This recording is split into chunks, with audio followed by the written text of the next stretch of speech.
এক যুবক একদিন কাইন্দা দিছে, বলছে হুজুর কোনদিন মনটা চায় 12 ঘন্টা ডিউটি করে আইসা কেউ নাই, এক গ্লাস পানি আগায় দিব, নিজের পানিটাও নিজে।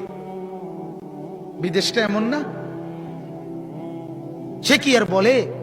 বাড়িওয়ালাদেরকে তো বুঝতে দেয় না, মা কানবে, বউ অভাব চিন্তা করবে, এই জন্য বলে না, বলে না। এটাই তোর সন্তানের নিয়ম। কিন্তু নিজে সীমাহীন কষ্ট করে বিদেশের জন্য।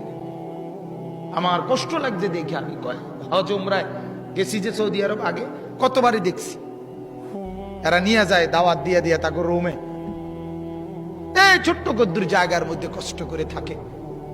এক যুবক নরসিংদীর আমারে বলছিল একদিন, হুজুর আজ 11 বছর বিদেশ, বাবার ঋণ দেনা এখনো শোধ করতে পারি নাই, বাদ যেতে পারি না।